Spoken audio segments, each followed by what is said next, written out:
аквариум сухой, который мы не наполняем водой, загородка для барабанщика. Скажите, классно получилось? Прям слава богу вообще. Да, за людей, за дизайн. Плюс, вы заметили, что барабаны звучали по-другому? Хорошо. И дело не только в этой загородке, у нас еще появились всякие программки-улучшайзеры. Поэтому слава богу за нашего звукорежиссера, за Давида. Давайте ему поаплодируем. Давид, это тебе. Также, вы помните, к нам Ренат приходит, звукорежиссер, его сейчас здесь нет, но огромное ему спасибо, молодец. Я вам еще приоткрою тайну. У нас мы уже заказали, оплатили, купили материалы, мы делаем звуковые панели, так называемые. Такие коробочки, которые будут вешаться на стены и на потолок, чтобы звук он не отражался. Не спрашивайте, зачем и почему. В общем, говорят, будет лучше. Пока мы начнем со сцены, потом сделаем, наверное, весь зал. Но уже даже сейчас, да, гораздо лучше. Скажите, кто почувствовал разницу? Кто-нибудь почувствовал? Хорошо же было сегодня? Вообще, слава богу. А то я думаю, может, у меня только с ушами что-то. Что еще вам сказать? Вчера... Я рано вынес эту штуку, да? У нас вчера было водное крещение. Слава Богу, не все люди, кто собирался принимать, они смогли прийти, но тем не менее. И вообще, на самом деле, я так рад, знаменательное событие. Очень все хорошо прошло, и атмосфера была классная. После этого мы вернулись сюда и трапезничали здесь. Прославление у нас даже было, такой концерт мини. Вот. И потом молились за крещение Духом Святым. Все начали говорить на иных языках. Вообще, в общем, все, слава Богу. Есть у нас несколько фотографий же, да? Давайте мы их покажем. Вот немножко светло.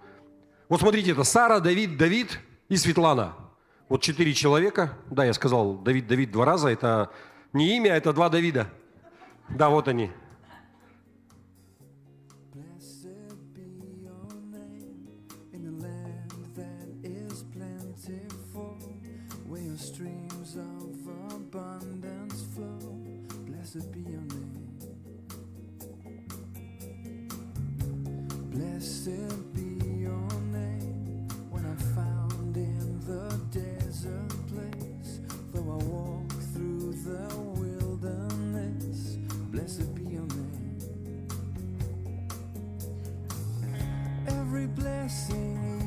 Мы потом достанем.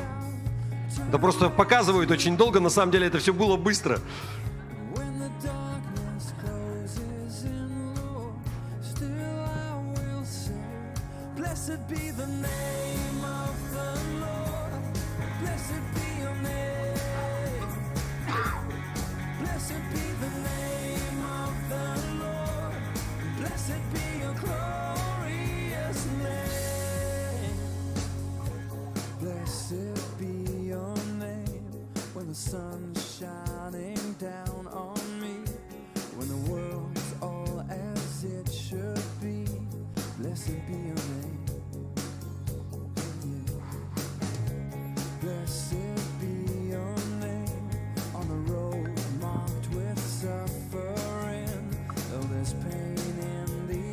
Были свечечки, были тортики, день рождения. Каждого по свечке было. Слава Богу.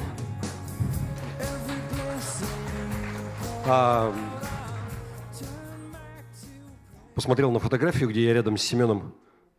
Понял, что надо что-то делать. То скоро как бы нужно будет только так снимать, широкоформатно. Слава Богу. Еще, знаете, я не могу пройти мимо этого события. К нам в гости приехал человек, которого я совсем не ожидал увидеть, и это супруга нашего первого пастора, и человека, который сделал очень-очень много для нашей церкви. Я вообще себе не так это представлял. Я думал, мы их пригласим, у нас какая-то конференция будет, и все время все оттягивается, и в один день ты приходишь, и вау. Поэтому давайте мы аплодисменты дадим. Тань, можно тебя попросить встать? Да. Знаете, они в свое время так много просто пережили и сделали для церкви. И я верю, что Бог, Он, знаете, Он поднимает людей на каждый этап как бы развития церкви. И вот в свое время отдать должное этой семье, просто Александру, Татьяне, что они выстояли. Эти 90-е годы были, ну или какие там, не знаю, начало 2000-х, не самые сытные и лучшие годы в нашей стране. Вот, и это такой, знаете, был человек такой, может быть, где-то немножко жестковатый, но именно такой человек и нужен был, чтобы просто справиться со всеми проблемами, которые наваливались, и как кремень выстоять. Ну и женщины все знают, что без жены мужчина, он вообще никак не сможет выстоять, да? Сломается, поэтому рады вас видеть. Ну, все-таки надо было позвонить. Красную дорожку вы приготовили. Слава Богу! Что еще? У нас есть немаловажная часть служения, десятина и пожертвования. Можно ведра? Да. Если вы первый раз в церкви, не переживайте вообще по этому поводу. Если вы не первый раз, вы знаете, зачем и почему мы это делаем. Давайте мы будем давать, потому что кого любит Бог? Да, того, кто дает легко, по доброй воле. Поэтому нет никакого принуждения, нет никакого осуждения. Это не поборы, но вы знаете, вот помните, я вам говорил, вот эта красота нам обошлась 24 тысячи за лист, это 48 тысяч за вот этот поликарбонат и 16 тысяч за металл и за работу. Ну, как бы, вроде бы не так много, да. Знаете, мы вот подушки начали делать, вот эти звуковые панели. Это тоже стоит денег. 17 500 стоил материал на китайском рынке. Причем его продавали по 800 рублей, мы купили по 500 рублей за погонный метр. Плюс еще 5 тысяч, это на потолок черный. Доски мы еще пока не оплатили и не оплатили работу. И минплита, она стоила 8 плит по 3 500. Забыл. В районе 30 тысяч. 29 или 30. Ну вот как бы. Казалось бы, какие-то штучки, за все платит серебро. И слава Богу, что мы можем это делать. И мы можем двигаться. Еще я открою вам тайну. Мы купили один радиомикрофон, которого у нас никогда вот Ренат, наш звукорежиссер, сказал, что вот, ну, хорошо бы вот такой микрофон, стандарт. Я зашел, посмотрел, сколько они стоят в Москве в магазинах. Маленький-маленький микрофончик, это, его еще нужно подключать куда-то. И цена начинается от 140 до 165 тысяч. Я такой посмеялся, думаю, ну прикольно, как бы, наверное, не наш уровень там и так далее. Вы знаете, мы просто купили БУ микрофон такой за 50 тысяч рублей, и я надеюсь, это будет того стоить. И вот у нас не будет вот таких вот звуков, когда все шуршит и иногда хрустит, и я вздрагиваю, когда это, кто здесь? Вот. Но это я просто вам, чтобы вы знали. Я верю, что у нас также появятся вот такие проводные микрофоны, только хорошие, для певцов, для всех наших, чтобы они не были привязаны, потому что они там все стоят в сторонке. Я их постоянно пытаюсь, сделайте шаг вперед, а они там, ну, стесняются, потому что проводами привязаны. Но мы же за свободу, да? Чтобы никто связан не был. Поэтому мы за проводную, беспроводную связь. Слава Богу еще раз. Вроде бы я все сказал. На прошлом собрании у нас был гость, был пастор Риши Марвах. Кто помнит его? Фу. Все помнят. А кому вообще вот попало? Я хотел сказать, зашло. Не знаю, ну, в общем, вы понимаете. Не понимаю, как сформулировать. Что слово было актуально, да, и вы знаете, были очень хорошие отзывы и отклики. Кстати, мы собирали дар любви. Я вам приоткрою тайну, мы никогда столько не собирали. Я понимаю, что он с Рублевки, как он говорит, да, но, наверное, как-то Господь вот так расположил все. И слава Богу за это просто тоже как бы показывает наш уровень. Вот знаете, вообще не стыдно было. Мы обычно говорим, да, вот мы там доложим что-нибудь от церкви, там, если мало будет. Вообще ничего не надо было долаживать. Да, можно было еще себе оставить. И он бы не узнал и не обиделся, но мы как бы... Знаете, у нас первый раз такая ситуация была, когда к нам Сергей Кульман приезжал. Помните? И мы тоже собрали, это, вот, знаете, вот когда люди в последнее время приезжают, у нас постоянно какие-то мы рекорды бьем. Мы собрали пожертвования, никогда столько не собирали. Мне бухгалтер звонит, спрашивает, что делать будем? Отдавать будем, что мы будем делать? Ну, как бы, вот. И слава Богу за вас всех, вот, за вашу веру. Но вы знаете, вот вспоминая его слово, то, о чем он говорил, и помните, он много говорил о том, что пора бросить те парашюты, которые, может быть, кто-то из нас тащит, там по 15 лет и так далее. Это он приводил пример из анекдота про Штирлица, да, что ничто не выдавало как бы разведчика, кроме звезды на фуражке, да, и тянущегося парашюта. Вот, и он говорил про чувство вины, в том числе, да, что нам нужно от этого избавиться. И вот вы знаете, я размышлял на эту тему, и вот сегодняшняя проповедь, она, ну, вот навеяна чем-то вот то, о чем говорил Риши, пастор Риши, и вот тем откликом, какой был вообще в церкви и в людях. Потому что вот эта тема, она всегда актуальна. И плюс у нас еще вчера было крещение, тоже знаменательное событие. Вот все в одно, если связать, ну, позже вы поймете, я поясню. Вот. А начать я бы хотел, знаете, с такой истории жизненной. Настоящая история про одного мальчика, давайте, ну, пусть его звали Ваня. Ему на день рождения подарили рогатку. Все знают, что такое рогатка, да? И он практиковался постоянно. То есть, ну, он набирал камней, появлялся какой-то объект, он постоянно целился, постоянно стрелял, наступило лето, он приехал к бабушке на дачу. Так и ходил везде со своей рогаткой, а у бабушки была, знаете, утка, ну, вернее, у нее было много уток, но вот одна была особенная. То есть, когда она была маленьким утенком, она была больная, бабушка ее выхаживала, всегда отдельно выпускала от остальных из загона, кормила с руки. Ну, в общем, это как домашний питомец. Она постоянно домой ее запускала, вот все такое. То есть вместо кошки. То есть такая, вот, знаете, любимая уточка. И вот эта любимая уточка, она где-то вышла во дворе, ну и мальчик взял тут же как-то машинально, прицелился, выстрелил и попал. Попал удачно, ну, в смысле точно. В общем, уточка умерла. Тут же на месте он попал в голову, и у него паника. Что делать? Ну, представьте, бабушка, и он как бы в панике бегает, там была поленница из дров. Ну, он взял эту утку, в поленницу запихал, дровами заложил. Наступило время вечера. Ужин, они сидят, поужинали. И бабушка обращается к Ваниной сестре. Говорит: Настя, ты поможешь, ну, посуду уберешь? И Настя отвечает: а мне Ваня сказал, что он хочет помыть посуду сегодня. Правда, Ваня? И сестра, она стояла и видела все, когда все это произошло. В общем, в это лето Ваня мыл очень много посуды, много полов и так далее. И каждый раз, когда, ну, у него там поднималось какое-то возмущение, она ему потихонечку шептала: помни про утку. Да? И, наверное, глупо задавать такой вопрос. Кто-нибудь когда-нибудь чувствовал чувство вины, переживал? Любой человек, да? И более того, вы знаете, я вот когда вот пастор Риши вот проповедовал, и вот он касался этой темы, я не знаю, вообще возможно избавиться? Вот, ну, забегая вперед, я скажу, да, возможно. Но человек устроен так, что часто опять возникает это чувство вины. И я объясню, почему. Вы знаете, на самом деле был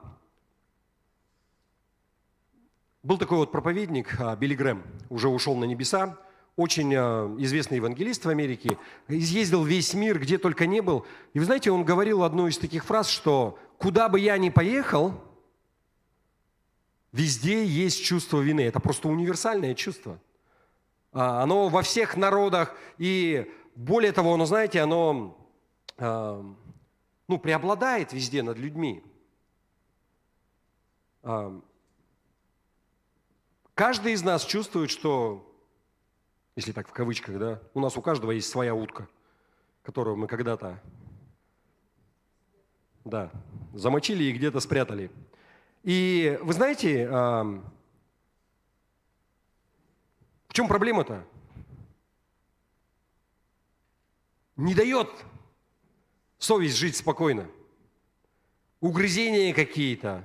Мы ненавидим себя за это.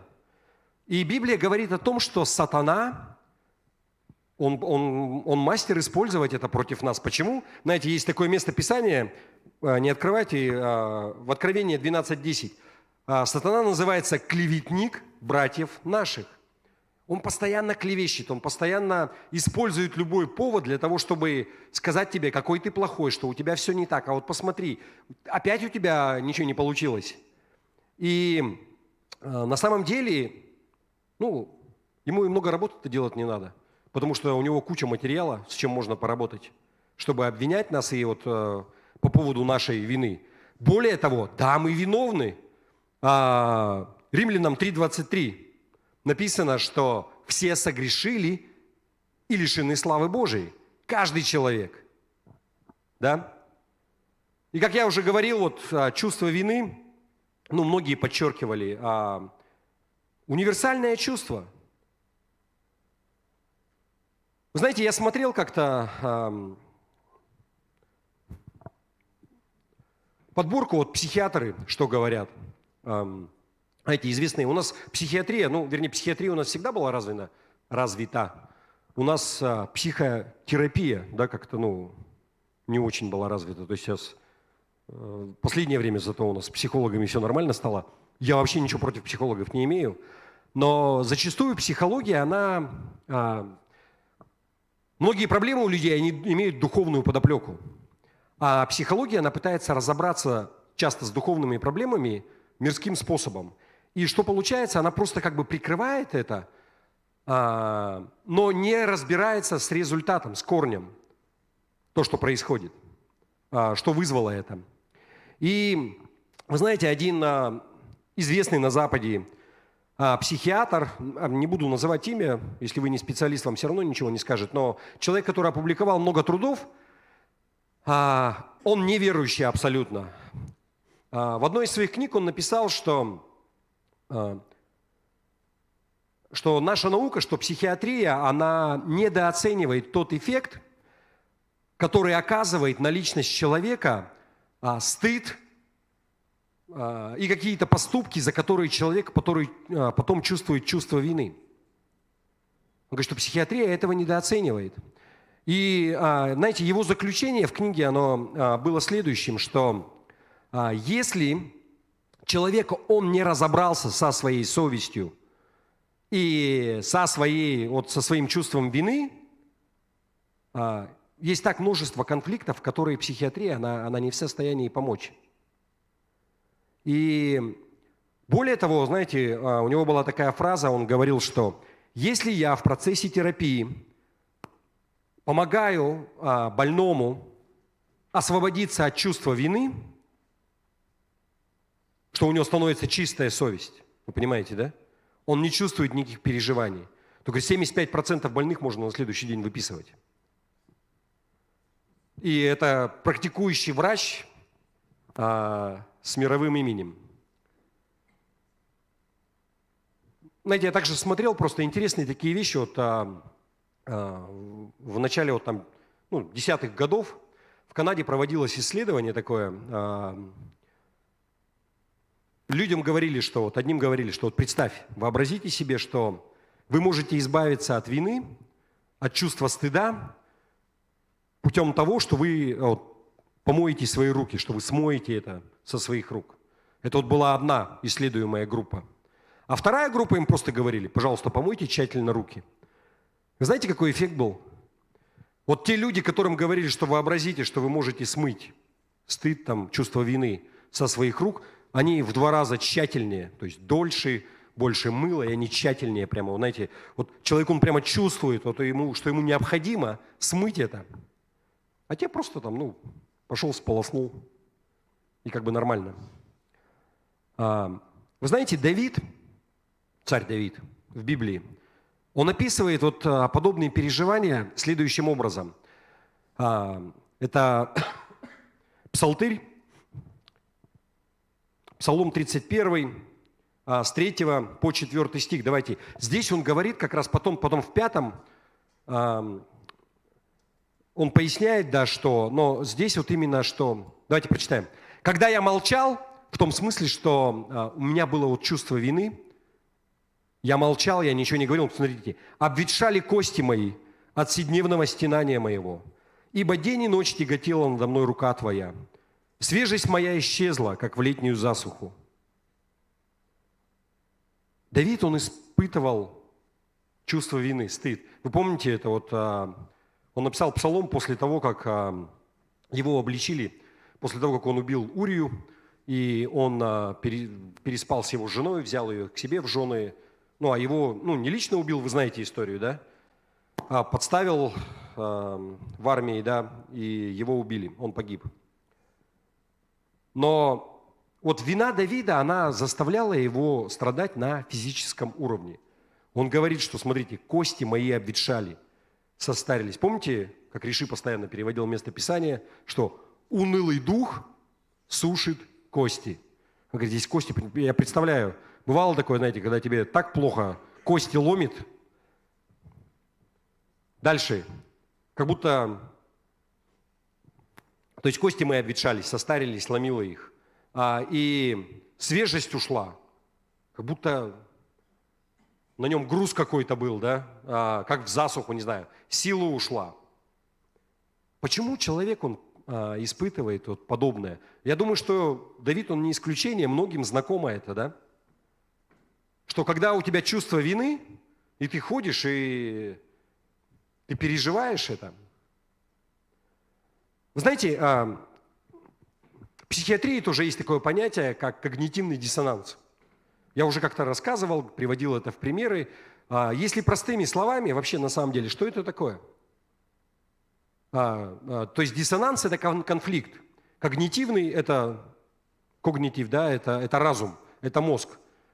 У нас возникает конфликт в мозгу, в нашем разуме, когда? Когда мы верим во что-то одно, у нас есть какие-то убеждения, как нужно поступать, как нужно что-то делать, а наши поступки, они противоречат этому. Да? И тогда в мозгах у нас возникает дискомфорт, у нас возникает диссонанс, возникает конфликт. То есть мы думаем одно, а поступаем по-другому. Либо наоборот, да. Мы можем и думать как-то, знаете, могут приходить такие мысли, что ты вздрагиваешь и думаешь, как такое вообще могло в голову прийти? Я же хороший, у меня же убеждения совсем другие.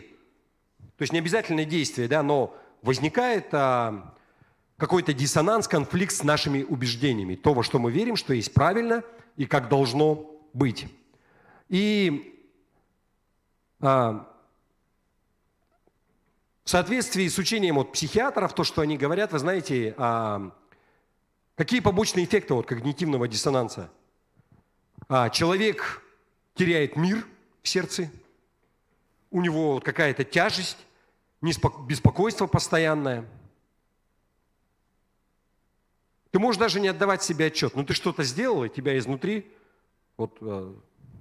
подмывает это. И, знаете, казалось бы, каким образом нам нужно исправить это? Это нужно избавиться от этого конфликта. И здесь возможны только два способа. Как мы можем избавиться от когнитивного диссонанса? То есть психиатры говорят, что мир внутри человека, он должен быть восстановлен каким-либо способом. Человек не может долго так ходить, иначе можно поехать головой. Человек, он противоречит сам себе. И то есть каким-то образом он должен достичь внутреннего согласия. То есть его убеждения должны прийти в соответствии с его действиями. И каким образом мы можем это сделать? То есть мы либо меняем наши действия и приводим их в соответствие с нашими убеждениями, либо мы меняем наши убеждения. Да? И начинаем думать, да нет, то, что мы делаем, это хорошо. И у нас мир наступает. Либо так, либо так. И, я не знаю, такой пример, чтобы привести. Вы знаете, например, вообще ЛГБТ-движение, все. В Америке, например, где сейчас, я не знаю, они там... на самом деле, это очень такая пуританская страна, очень консервативная была всегда. По крайней мере, еще в 90-х годах. Совсем недавно, 30 лет назад. И совсем недавно еще были сроки за это так же, как и в нашей стране. Да, за публичное там. Но, вы знаете, сейчас они каким образом решили повернуть все? Это нормально. Это новая нормальность. Не нужно ничего стыдиться, все хорошо. И они там преподают в детских садах там, и так далее, вы понимаете? То есть они меняют не действия, а меняют убеждения. Как бы свои, да? Они говорят, что это нормально. Либо вот еще, знаете, ну, не знаю, насколько... Мне кажется, прямо соответствует анекдот такой, нормальный. Мужчина взрослый приходит к врачу, к терапевту, 40 лет, и говорит: доктор, помогите, я по ночам стал мочиться в постель. Терапевт его спрашивает: давно у вас это? Такой: да нет, говорит, вот буквально там месяц как началось. Он говорит: дорогой, слушай, это не ко мне, это к психотерапевту нужно. Я вам направление напишу, сходите. Выписал ему направление, тот уходит. Через пару месяцев он его случайно встречает в поликлинике, в кабинете. Он говорит: любезный, как наши дела? Как вообще все? Все хорошо? Он такой: я до сих пор мочусь в постель, но теперь я горд этим. Вы знаете, это то, что произошло, да? Он не изменил, результат нет, но у него мир в сердце, теперь все хорошо. Вот у него убеждения, они говорят о том, все нормально. Итак, каким-то образом, одним либо другим, но человек не может жить. У него должен быть мир в сердце, должно быть согласие с его убеждениями и с его действиями. Потому что если его действия не противоречат его убеждениям, возникает внутренний конфликт, называемый когнитивный диссонанс, да? И человек долго не может с этим быть. Мы про это проговорили. Но Библия говорит нам, что самый логичный выход вообще из такой ситуации – это что? Это покаяние. Что такое покаяние? Это признать, что я не прав. Признать, что да, я поступал неправильно, я сделал неправильно. И исповедать это перед Богом. То есть сказать это, признать это: Господи, прости меня.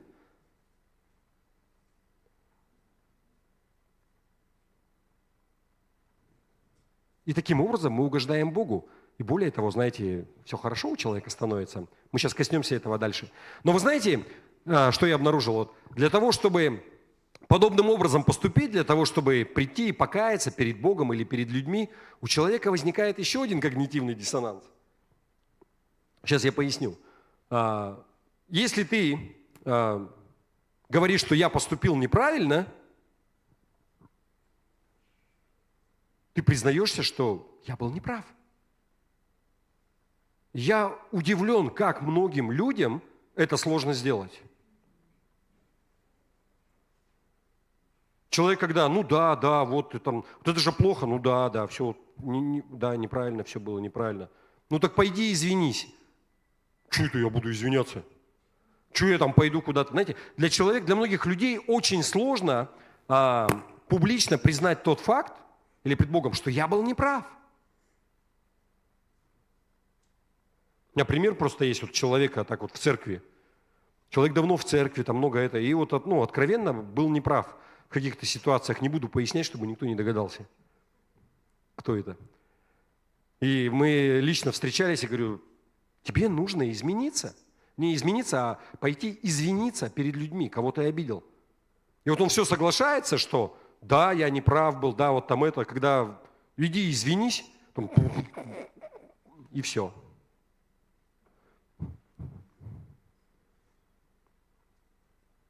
И кто-нибудь вообще любит признаваться, что я был неправ? Кто любит признавать свои ошибки? Не очень много людей вообще на самом деле, да? И опять же, если ты в чем-то легко признаешь ошибки, а бывают такие ситуации, знаете, чем больше упорствуешь, тем сложнее признать, что был неправ.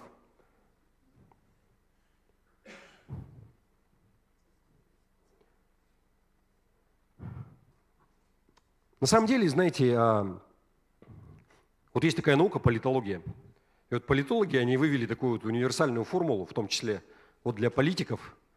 Политики часто, они фигуры публичные, да, они попадают в какие-то вещи, и очень часто, знаете, у них образ мышления какой? Им говорят: первое, Но если ты делаешь что-то не так, ну не попадайся. Но если уже попался, все отрицай. После этого еще раз все отрицай и еще раз все отрицай. Потом третье, знаете, там бывает такая как стадия или как вариант, это такой праведный гнев. Да как вы могли подумать про меня такое? Да у меня там, да меня никто даже там никогда там ничего вот такого, и вот в этом духе.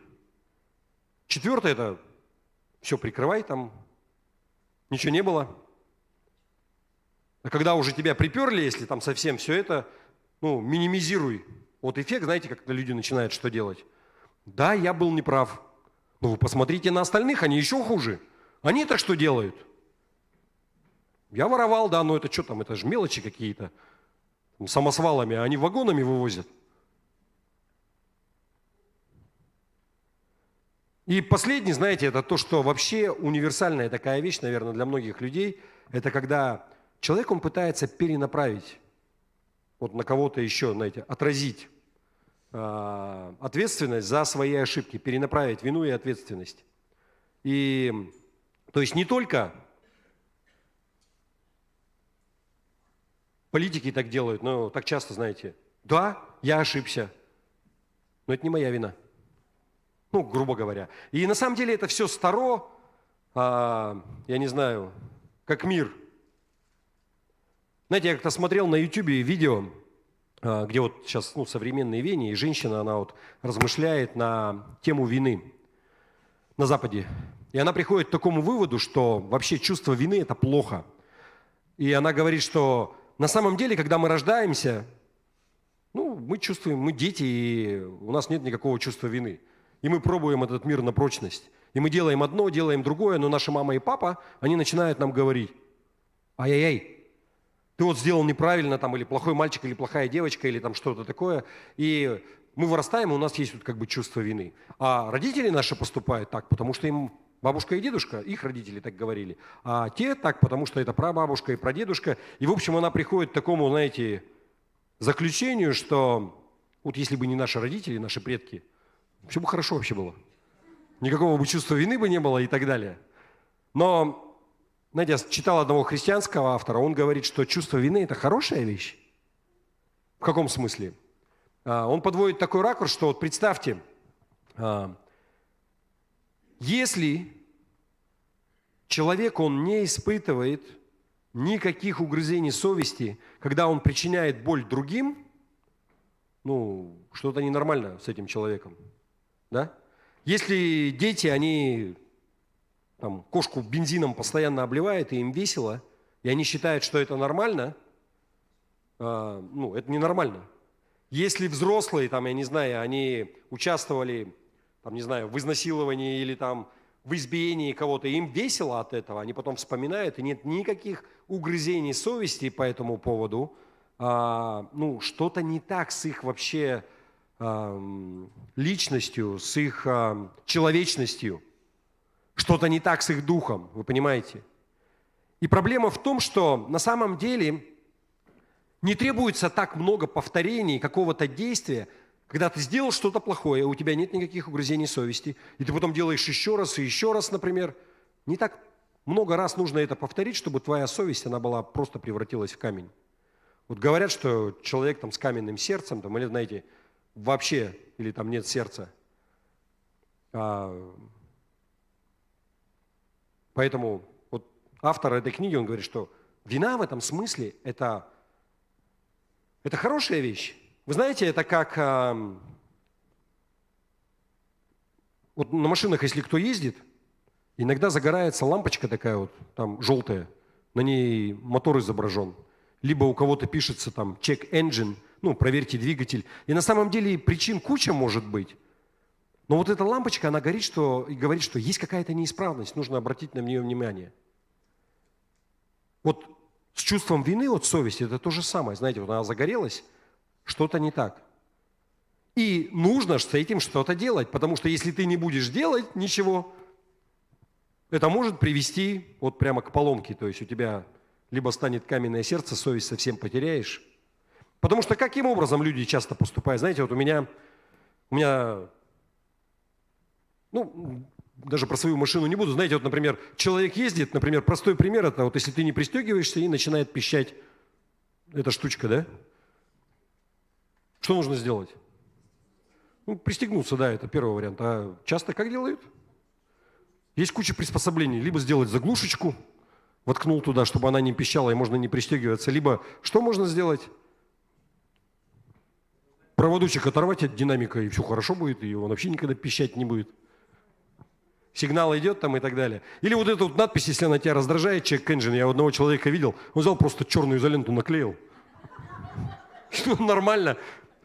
Постоянно, ну, табло все красиво, а это она там горит и раздражает.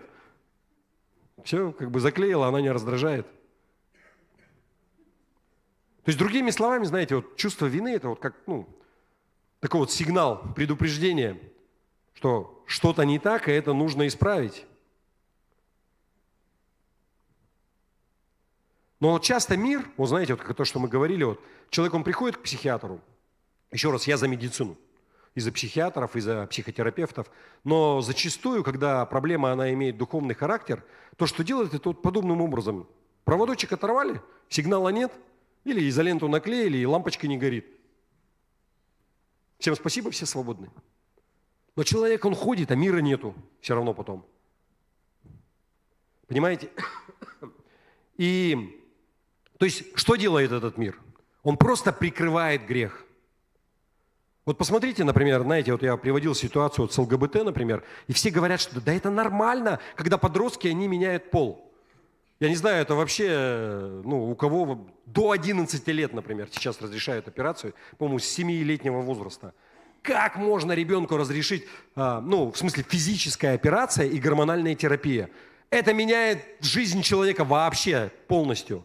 Помните, я приводил такой пример, в армии США был такой морской пехотинец, очень заслуженный человек. Я не знаю, какие у них там награды, но как Герой Америки, в общем, у него там какая-то высшая медаль Конгресса и так далее. Его постоянно, знаете, он полковник, по-моему. То есть это достаточно высокий чин. И то есть на старости лет он сказал, что я вижу себя женщиной, ощущаю себя как женщина. И вот это все движение, они подняли его на знамя. Ну, в смысле, как пропаганда такая, что вот он... Но, знаете, прошло 5 лет или сколько... И он поменял свое мнение. И более того, он начал выступать и говорить, я сожалею о том, что меня вот использовали в таких, знаете, что были искалечены, может быть, жизни молодых людей. Да? Но если тут взрослый человек поменял, что же с людьми? Вы знаете, что статистика, она неутешительна. 70% тех людей, которые поменяли пол, они сожалеют об этом в течение, по-моему, там, 3 или 4 лет, ну или там 5, не суть. А назад дороги нет часто. И как можно делать это с ребенком, да? И, ну вот, и что делает мир? Он просто, знаете, он покрывает свой грех, он пытается вот таким вот образом поменять реальность. И на самом деле это все старо, как мир. Вы помните, самое начало создания мира, самое начало, книга Бытия, Адам и Ева. Бог заповедовал, что? Наслаждайтесь, живите, делайте все, что хотите, живите в свое удовольствие. Вот с этого дерева только не ешьте. И все, да, и вы знаете, что они ели. И что произошло? Они осознали, что они голые, да, что они нагие. И что они сделали? Они тут же спрятались. То есть грех, он всегда ведет, знаете, они решили закрыть это. Они тут же спрятались. И когда Бог, он пришел, он спросил, Адам, ты где? Да я как бы тут вот спрятался. В смысле спрятался? Что ты спрятался? И вот он там сначала фиговым листочком прикрылся, потом там какие-то там одежды они там себе делали. Ну и Бог, ну понятно, что он все знал, но он говорит, не ел ли ты от этого дерева? Какой его был ответ? Ну да, не, смотрите, он не просто, да, он сказал, что женщина, которую дал мне ты, он не просто ее обвинил, да, это Ева сделала, да? Вот она жена. Но смотрите, он стрелки перевел не только с себя на Еву, но он еще и Бога обвинил в этом. Ты же мне ее дал. Если бы ты мне ее не дал, вообще бы все нормально было. Он говорит, женщина, которую дал мне ты, она ела и мне дала. И я ел, да? Ну, нормально. Я вообще не при делах. И то же самое сейчас с людьми происходит. Когда тебя припирают, все что угодно. Это кого угодно вина, но только не моя. Ну ты же обещал, ты дал, вот и как бы... То есть Адам здесь говорит, что это не моя вина. Прав он или нет? Конечно, нет. Адам согрешил, потому что он выбрал согрешить осознанно. Знаете? И за свои ошибки он несет ответственность. Ну и мы тоже. Потом, в смысле, все человечество, как в одном человеке. Но никто не был виновен вот в том, что он совершил ошибку. У него возникло чувство вины. Он понимал, что он поступил неправильно. Бог ему четко сказал, вот этого не делай. И нужно было каким-то образом разобраться с этой вот виной, которая у него возникла, новое чувство такое, знаете, я неправильно поступил. И вот он сначала прикрылся листочком, потом начал прятаться где-то среди деревьев, и потом в конце отвел от себя вину, это не я. Я поступил неправильно, но я не виноват. Это она все, ты мне дал ее. И вот так поступают, знаете, люди до сих пор, это вот греховный ответ на Богу на какую-то ситуацию, когда ты согрешил. То, как поступают люди. Сейчас в современной культуре часто, знаете, вот как бы со всей вот этой вот гуманизмом, знаете, вот, ну, я не знаю, пример такой вот, если это не вина детей. Вот что, если они вот такие, вот это вина родителей. Вот родители, они вот там не досмотрели, вот там и так далее. Ну, наверное, может быть, в какой-то мере мы ответственны, да, за воспитание и так далее, но наступает момент, знаете, никто. Человек, он сам несет ответственность за свои действия. Да, может быть, там, знаете, как Ришик говорил, там какое-то воспитание, еще что-то, но в конечном итоге ты ответственен. Знаете, вот преступники, когда бывают, или вот, ну, общество такое жестокое вокруг, у них не было вот как бы выбора, они росли в таких вот как бы обстоятельствах, и у них не было возможности получить образование, и так далее, и так далее, и так далее. И то есть вина возлагается на общество. Давайте вот мы им будем... Опять же, понимаете, все ставится с ног на голову. Да, да, общество несет какую-то ответственность, но в конечном итоге конкретный человек, он несет ответственность за свои поступки. Потому что человек, он выбирает делать то, что он делает. Потому что так это, знаете, ну вот мы можем посмотреть, знаете, вот в Америке сейчас это просто до абсурда доведено. То есть там давайте полицию отменим. Вы знаете, да, у них сейчас там магазины выносят, что вот надо жалеть этих людей, вот у них не было там возможности. Ну, то есть общество просто, по-моему, катится в ад. Не знаю, ничем хорошим это не закончится. Вся проблема вот с этим в чем заключается? Что когда вот так возлагают это, знаете, вот как в Америке, вот, например, сейчас поступают, вся проблема в том, что это не работает. Просто кто-то это понимает сразу и не допускает этого, а кто-то выбирает путь набивания шишек. Но в твоей личной судьбе ты можешь сразу знать, если ты будешь переводить стрелки,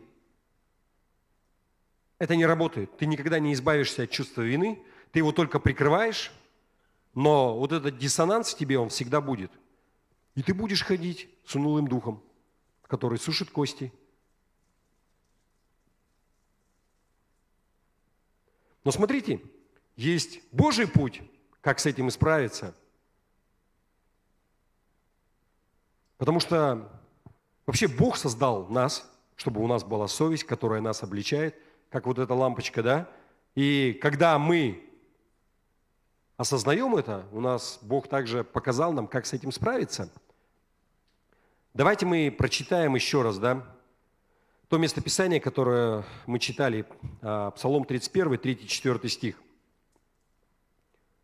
Итак, когда я молчал, обветшали кости мои. То есть я ничего не говорил, я скрывал свой грех. Обветшали кости мои от вседневного стенания моего. Ибо день и ночь тяготела надо мной рука твоя. Свежесть моя исчезла, как в летнюю засуху.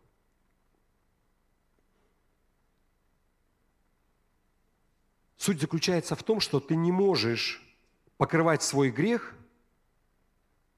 и рассчитывать на то, что твои проблемы вот как бы вот такие вот эмоционального плана, в здоровье, там, знаете, они будут решены. Оно не работает. Притчи, 28 глава, 13 стих написано следующее. «Скрывающий свои преступления не будет иметь успеха, а кто сознается и оставляет их, тот будет помилован». И Давид, он понимал это. Смотрите, вот то, что мы читали, вот, что в Псалме 31, 34, что «когда я молчал, обветшали кости, свежесть моя исчезла» и так далее. И следующий стих, Псалом 31, 5. «Но я открыл тебе грех мой и не скрыл беззакония моего. Я сказал, исповедую Господу преступления мои». Внимание. «И ты снял с меня вину греха моего». Он покаялся пред Богом, он раскрыл ему, он сказал, что «Господи, я грешен, я сделал то-то и то-то». И Бог снял с меня вину греха.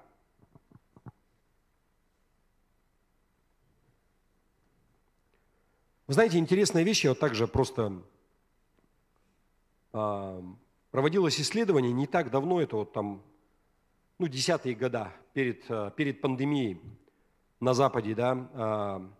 Интересная вещь, что когда человек, он открывает только часть, он кается только в части содеянного, получается, да, то оно как бы тоже не работает.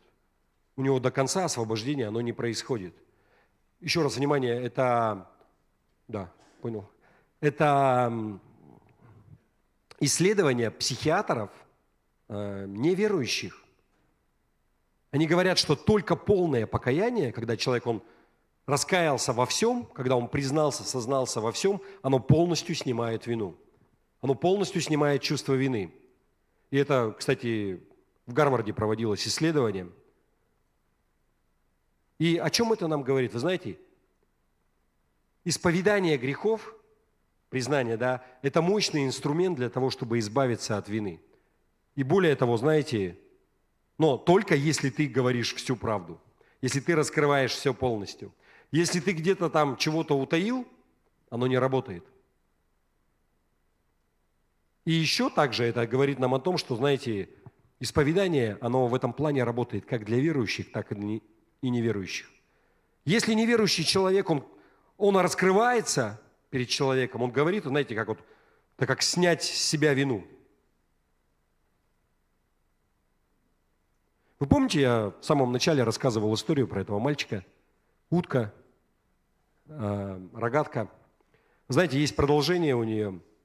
То есть прошло пару месяцев летних, скоро уже осень, надо возвращаться домой. Ваня этот уже устал. Не столько физически от того, что он там мыл посуду, сколько постоянно его совесть гложила. И вот это, знаете, что вот-вот бабушка узнает, и он начал спать плохо по ночам, его грызла совесть. И в один день он подошел к бабушке и сказал: «Ба, ты знаешь, это я убил твою утку». На что она ему ответила: «Я в этот момент была в летней кухне и смотрела в окно, и я все видела с самого начала. Но потому что я люблю тебя, я тебя простила. Мне просто было интересно, как долго ты позволишь своей сестре делать из тебя раба». Смотрите, его вина сделала его рабом. Знаете, это как вот грех, он берет в рабство человека. То же самое происходит. Вот это вот чувство вины, оно дает тебе не свободу. Может быть, не сестра тебя, но кто-то, знаете, какие-то обстоятельства тебя вынуждают делать то, что тебе совсем не хочется делать. Но исповедание, когда он покаялся в этом, пришел к бабушке, оно освободило его. Это то, как это работает, знаете. Для неверующих и для верующих. И вы все знаете 1 Иоанна, 1 глава, 9 стих, что если исповедуем грехи наши, то Он, будучи верен и праведен, простит нам грехи наши, да? И очистит нас от всякой неправды. Признайся, что ты поступил неправильно, признайся пред Богом. Сложи это все пред Ним и будь свободен. Не надо вот эти парашюты за собой таскать, про которые Риши говорил. И Бог, Он что обещает? Что Он отдалит грех от тебя, как восток от запада. И помните, я тоже такой пример приводил, интересная штука с этим. Он же не сказал, как север от юга, например, да? Ну вот, например, если мы на север идем, вот мы близко к Северному полюсу, и мы можем прийти на север, да? То есть вот доехать до Эмикона, и там еще немного рывок, и оно там. То есть все севернее, и все. Мы достигли севера, и мы пойдем на юг. Но вы знаете эту историю. То есть если мы идем на восток, мы никогда не придем на восток. Мы всегда будем идти на восток, на восток, на восток. Это всегда будет чуть-чуть восточнее. Восточнее то же самое с западом. Если мы пойдем на запад, мы всегда будем... Оно вообще никак не соединяется. Вот настолько Он удалил грех от человека. Никогда не встретишься. Как я сказал уже, да, вот исповедание, оно работает и для неверующих, и для верующих. Но у нас есть огромное преимущество. Вы знаете, для неверующих это просто временное облегчение вот от какого-то чувства вины, когда ты исповедался, когда ты что-то сказал.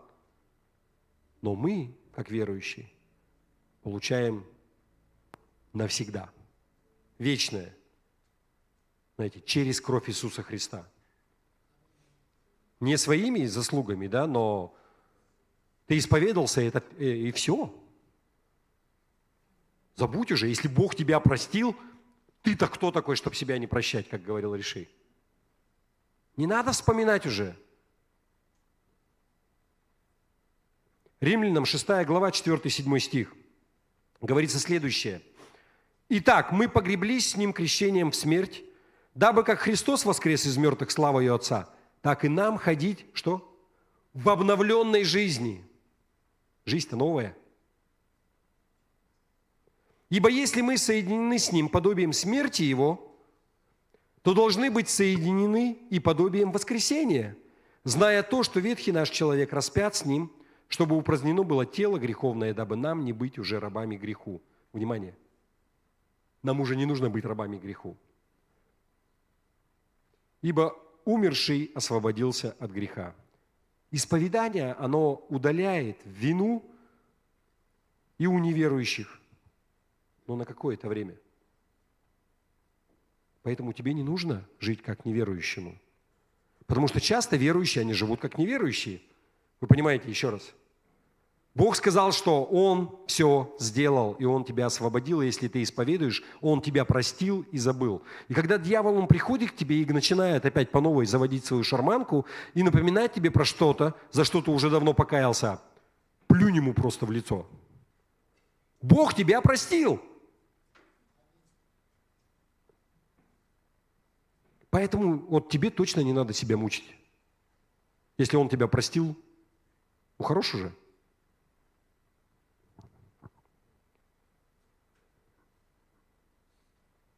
Еще раз, для неверующих, знаете, они не могут получить новую жизнь. Просто временное облегчение. Не может прийти полная свобода. Но через крещение, это то, что вот с ребятами вчера было. Знаете, как еще раз у меня. Погреблись в смерть, и новые вылезли оттуда. Знаете, Михея, пророка Михея, книга, 7 глава, 19 стих. «Он опять умилосердится над нами, изгладит беззакония наши, ты вергнешь в пучину морскую все грехи наши». Вот как крещение, знаете, вот оно, все грехи наши в пучине, ну, у нас не пучина морская, там бассейн был, но там тоже такая волна была, булькала. В эту пучину там все смылось. Давайте мы посмотрим 1 Петра, 3 глава, 21 стих. Вы знаете это местописание. «Так и ныне, подобное сему образу крещению, не плотской нечистоты омытия, но, внимание, что такое крещение? Обещание Богу доброй совести спасает воскресением Иисуса Христа». Еще раз, я в современном переводе прочитаю, чтобы понятно, то же самое это место. «И это символизирует крещение». То есть вот, что символизирует крещение? «Которое сейчас спасает и вас». Все, кто крестились, да? Крещение является не смыванием грязи с тела, но просьбой к Богу о доброй совести через воскресение Иисуса Христа. Мы просим: Господи, дай нам добрую совесть. Что такое добрая совесть? Хорошая совесть, без чувства вины. Вы понимаете, что значит крещение? Он убрал всякую вину. В том числе мы не только получаем вечную жизнь, но еще и жизнь новую. А жизнь новую какую? Как все с чистого листа, никакого чувства вины. Он все простил. Хватит себя уже до ручки доводить. Еще раз, крещение – это просьба к Богу о доброй совести через воскресение Иисуса Христа, чтобы Он забрал весь наш грех, всю нашу вину, в том числе. Это просьба о том, чтобы Он удалил всякий стыд из жизни. Это просьба о том, чтобы Он дал нам чистую совесть, добрую совесть. И Бог не так много просит, да? Первое, нужно что? Верить, что Он есть, что Иисус Христос Божий Сын. Второе, осознавать, что мы грешные, и нужно покаяться в этом, отвернуться от греха, признать, что Иисус Христос Сын Божий. Последний шаг – принять водное крещение. Аминь. Давайте мы поднимемся.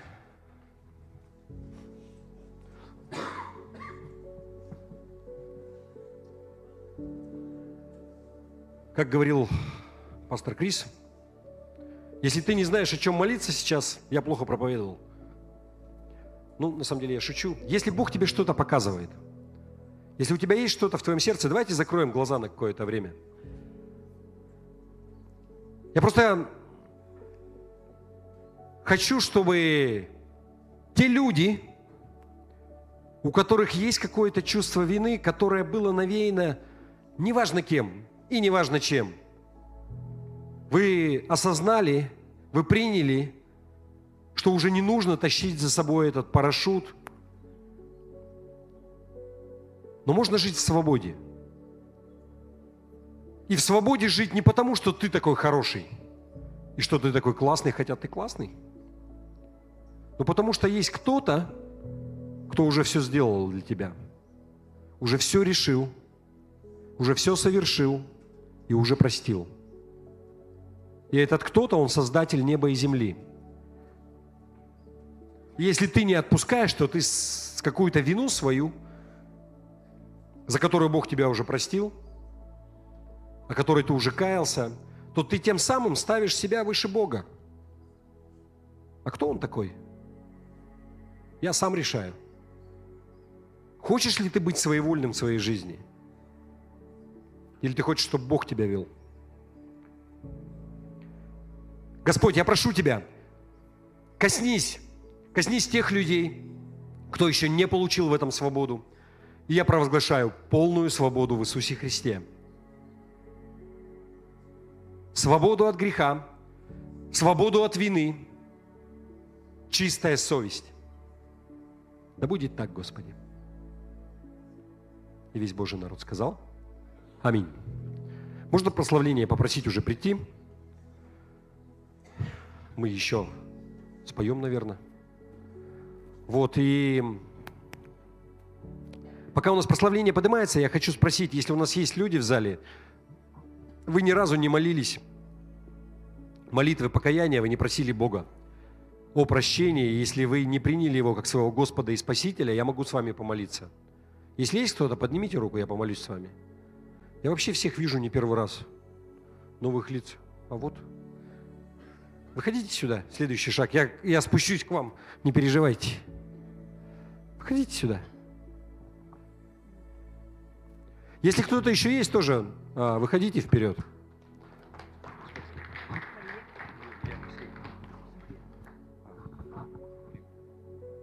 Буквально пару минут нам дайте, и мы сейчас вместе помолимся, хорошо?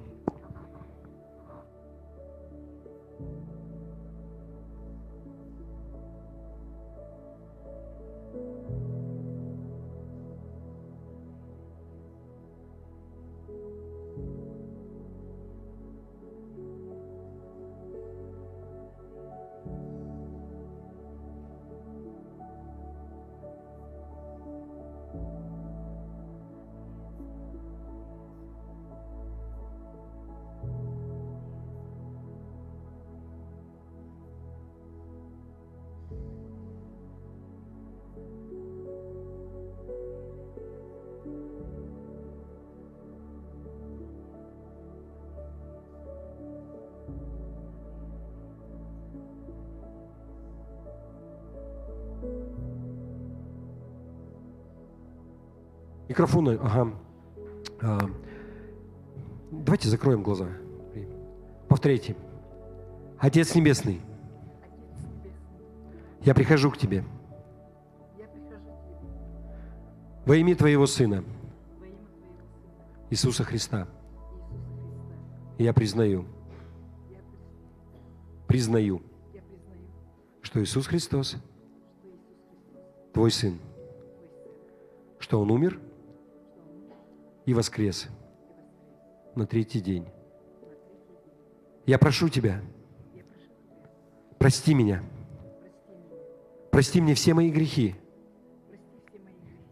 очисти меня, дай мне чистую совесть,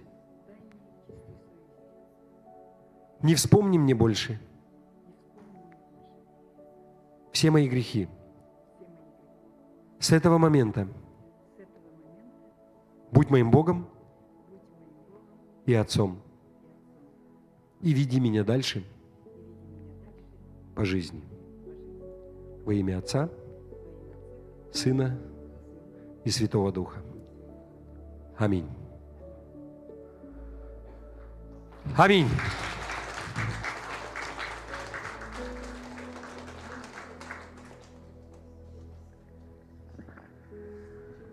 Давайте мы помолимся также за нашу сестру, просто благословим ее, ладно? Вы не против, если мы помолимся? Давайте мы помолимся за нашу сестру. Господи, я прошу Тебя, благослови нашу сестру во Христе Марию, благослови ее, как мы ее благословляем, всяким Твоим благословением. Господи, я прошу Тебя, продли дни жизни ее, Господи. И если есть какая-то болезнь, прямо сейчас я провозглашаю здоровое тело во имя Иисуса. Пусть будет полностью здорово. Пусть будет радость в жизни, Господь. Я прошу Тебя, пусть будет восстановление отношений. Вот в эти первые дни хождения с Тобой, Господи, пусть будут реальные изменения, Господь. Пусть она чувствует мир, любовь. Пусть обстоятельства не меняются, Господи. Пусть будет так. Аминь. Слава Богу! Давайте мы Господа прославим еще.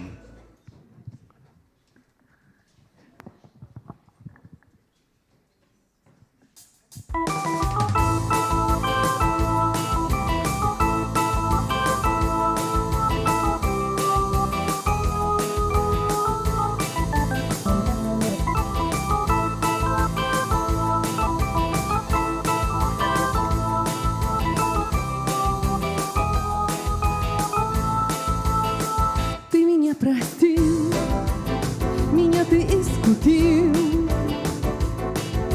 спас от смерти ты меня, свою жизнь отдал, грехи мои забрал. Буду славить лишь Тебя, не забуду никогда, что Ты сделал для меня, Иисус. Для Тебя мои слова, для Тебя моя хвала, для Тебя вся жизнь моя, Иисус. Ты мой свет, моя мечта, Ты мой мир, моя судьба. Я живу лишь для Тебя, Иисус. Радость подарил, благодать излил, мое сердце изменил, возлюбил меня, с Тобою счастлив я. Буду славить лишь Тебя, не забуду никогда, что Ты сделал для меня, мой Бог. Для Тебя мои слова, для Тебя моя хвала, для Тебя вся жизнь моя, Иисус.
Eyyeğe olsun anıbı Ütüğün verdin Örübünü serttin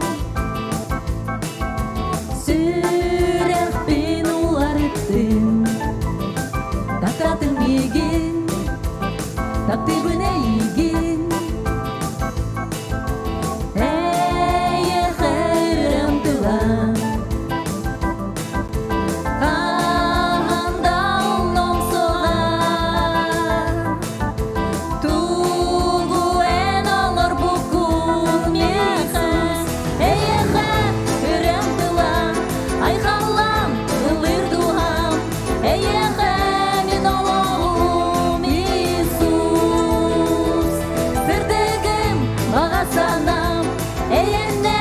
Dolar жылғам, eyеғен олқын аныбын.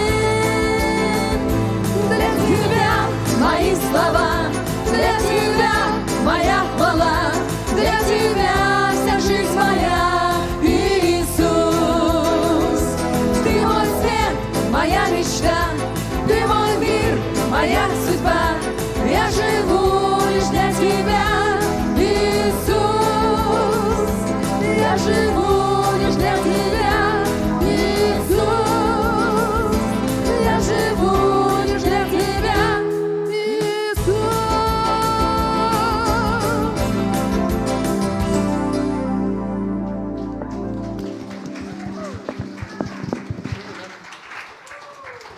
Слава Богу. На этом наше собрание закончено. Добро пожаловать в следующее воскресенье в 11 часов. Если будет что-то дополнительно, смотрите за объявлениями в группе. Также хочу вам напомнить, что у нас 14 декабря, которая уже не за горами, в принципе, у нас будут гости. Как минимум у нас будет наш епископ с супругой Андрей Манжосов. Также, может быть, будут еще какие-то пастора, мы думаем, над тем, кто приедет, если приедет. Вот, поэтому добро пожаловать. Также можете уже сразу, мы также сделаем собрание в субботу и в воскресенье, и в пятницу, наверное. Может быть, еще его куда-то там по домашкам на общение. Вот. С миром Божьим по домам. Кстати, еще наши братья, вот Сава Савич и Олег Иванович, да, они уехали вот в Вилюйск, и сегодня будут ехать обратно. Сейчас они там проводят собрание. Ну, вспоминайте их в молитвах, чтобы добрались хорошо. Все. Господь благословит вас на эту предстоящую неделю. С миром Божьим. До свидания.